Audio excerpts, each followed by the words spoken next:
BPUPKI adalah Badan Penyelidik Usaha Persiapan Kemerdekaan Indonesia yang beranggotakan 67 orang yang terdiri dari 60 orang Indonesia dan 7 orang Jepang sebagai pengawas.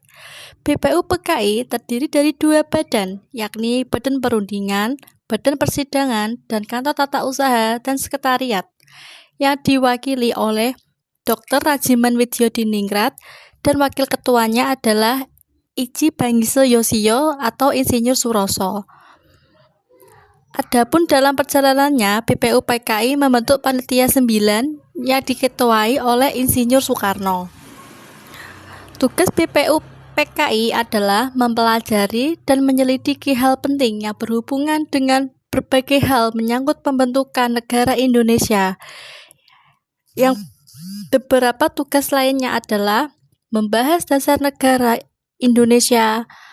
Sesudah sidang pertama, BPUPKI membentuk reses selama 1 bulan, membentuk panitia kecil yang bertugas menampung saran-saran dan konsepsi dari para anggota, membantu panitia 9 bersama panitia kecil. Panitia 9 menghasilkan Jakarta Charter atau Piagam Jakarta.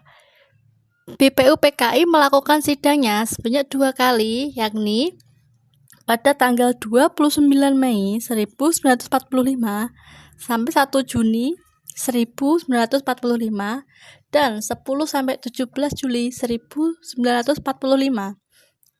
Sidang pertama BPUPKI berlangsung di Gedung Chuosangin, Jalan Perjambonan Jakarta, yang menjadi Gedung Pancasila. Dalam sidang pertama BPUPKI yang dimulai pada 29 Mei 1945 dan berakhir pada 1 Juni 1945 dibahas dalam Perumusan Dasar Negara Indonesia.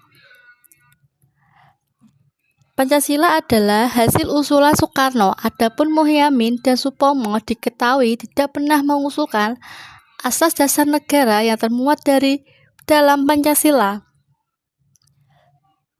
Dalam sidang BPUPKI pada tanggal 29 Mei 1945, Muhammad Yamin hanya mengusulkan 3 dasar, yaitu permusyawaratan, perwakilan, dan kebijaksanaan.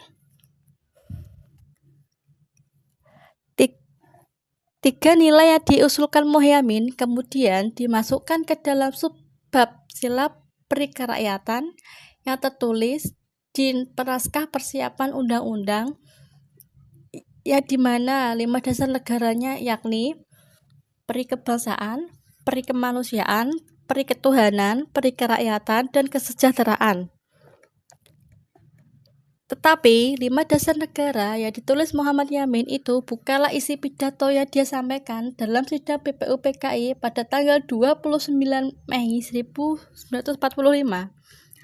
Adapun Mr. Supomo mengusulkan 5 dasar negara, yakni persatuan, kekeluargaan, keseimbangan lahir dan batin, musyawarah, keadilan rakyat. Sidang BPUPKI, Mr. Supomo dalam pidatonya hanya mengajukan teori negara integralistik sebagai jalan tangan antara teori negara individual liberal dan komunistik. Ia tidak pernah mengusulkan 5 dasar negara. Dan asas-asas Pancasila pada dasar negara usulan Soekarno ialah kebangsaan Indonesia, internasionalisme dan perikemanusiaan, mufakat atau demokrasi, kesejahteraan sosial, ketuhanan yang Maha Esa. Setelah itu, pada tanggal 10 sampai 17 Juli 1945, BPUPKI kemudian menggelar sidang kedua di Gedung Chuosangin. Sidang kedua BPUPKI menghasilkan rancangan Undang-Undang Dasar Negara yang disetujui pada tanggal 16 Juli 1945. Adapun isi rancangannya adalah sebagai berikut: pernyataan Indonesia Merdeka, pembukaan yang memuat Pancasila, batang tubuh undang-undang tersusun atas pasal-pasal, tersusunnya rancangan UUD pun mengakhiri tugas BPUPKI. BPUPKI kemudian dibubarkan pada tanggal 17 Agustus 1945 seiring dengan selesainya sidang kedua.